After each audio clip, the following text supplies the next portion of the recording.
but his mere quiet power on the minds of the now contestants. He could have either saved or destroyed the Union without a human contest. Yet the contest began, and having begun, he could give the final victory to either side any day. Yet the contest proceeds. Could he have given the victory to either side any day?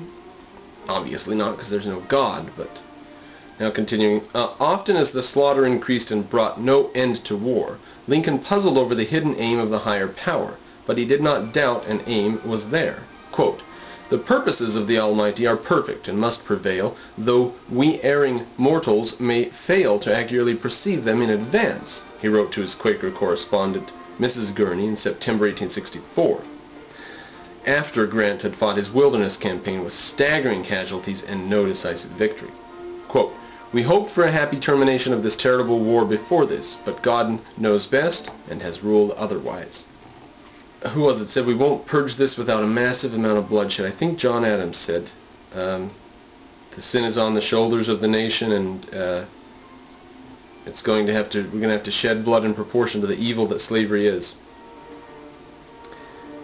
I think the reason we had to go to war over is because the ingrained economic interests in America were much deeper than ingrained economic interests anywhere else in the world. They outlawed slavery in a lot of other countries, not everywhere else on the planet, but a lot of other countries outlawed slavery. Today, a lot of countries still have slavery. But at any rate, they outlawed slavery, for example, in Britain without a civil war. Well, nobody in the world was quite as prosperous and rich. I mean, Britain was as industrialized, but America was happy and free, and you just tell people you're going to change their way of life, and America just won't go. I think that Civil War was not Lincoln's fault. I think it was inevitable. But we are learning about that, aren't we? Finally, Lincoln hit upon an explanation for the long continuance of the war. God must have been offended, and this must be his way of removing the offense.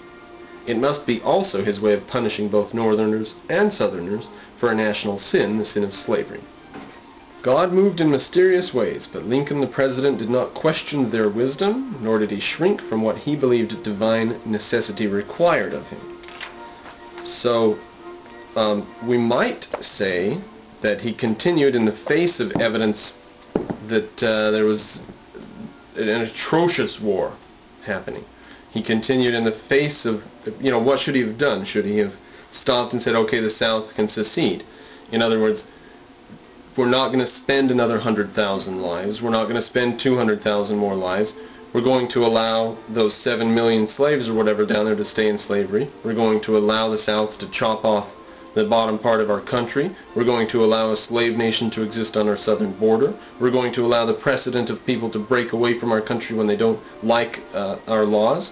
No, we're not going to throw 100,000 or 200,000 soldiers into this. Life is too precious.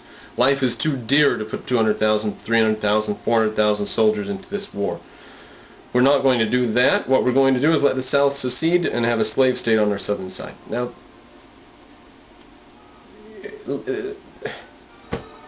so, and we finished this one, and I've decided not to return to that.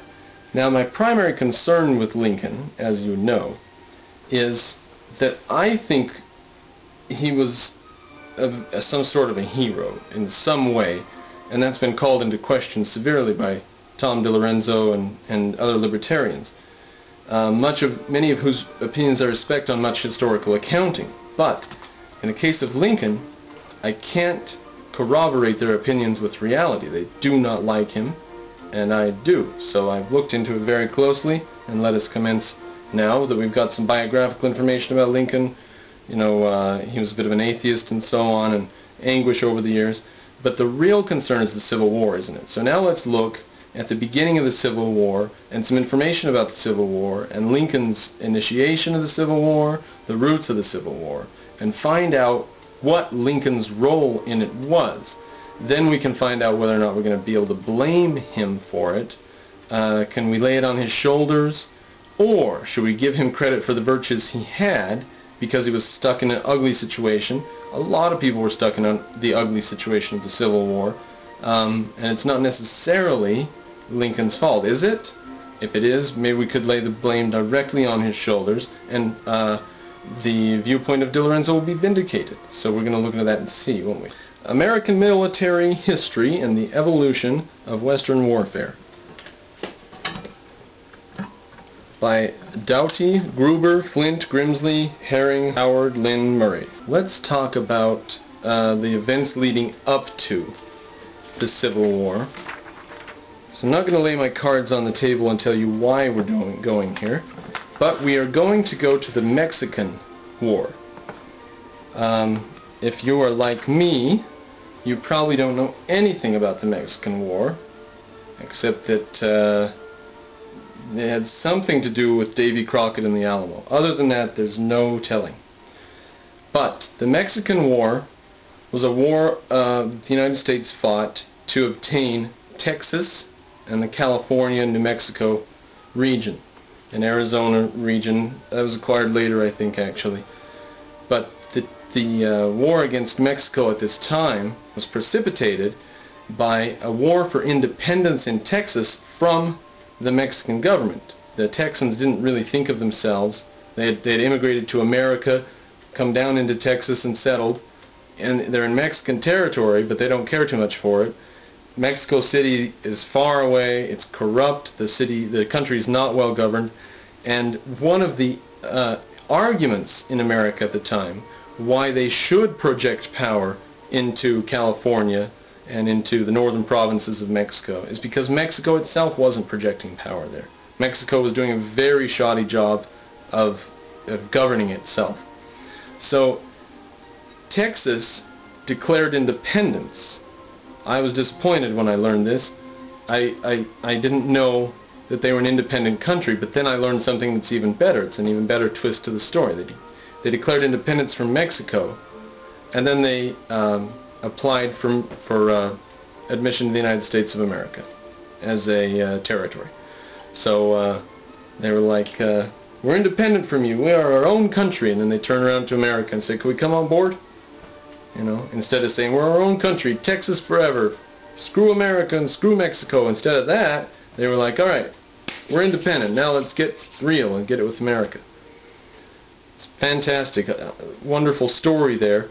And for the Mexican government at this time, Texas was a province in rebellion, and they were going to project power into Texas and retake it, and of course they were going to hold California as far as they knew and everything. Well, we decided we were going to try to actually take over parts of Mexico, hold them as bargaining chips, and get the Mexican government to cede land to us. Quote from page 86 of chapter 3, the Polk administration had calculated that the Mexican government should sue for peace at this point, once they had occupied parts of parts of northern Mexico. It did nothing of the kind. Instead, it redoubled its efforts under the charismatic leadership of General Santa Anna, the same man who had conceded Texas independence a decade earlier. Santa Anna was slippery and shrewd. When the war broke out, he had been living in exile in Cuba. Get this, this is just like our shenanigans with Osama bin Laden and Hussein, but it's way back now. Look at this. He was in exile in Cuba, a victim of Mexico's near-constant political turmoil. He sent word to Polk that, if allowed to return to his homeland, he would be willing to negotiate a swift end to the war, very much like Lenin. Polk therefore instructed the Navy to give him safe conduct through its blockade of the Mexican coast. Once ashore, however, Santa Anna trumpeted that he had arrived to save the nation from American imperialism.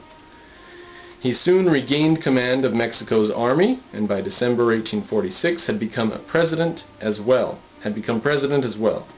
Now, Mexico was a military dictatorship at the time, and to this day it still effectively is.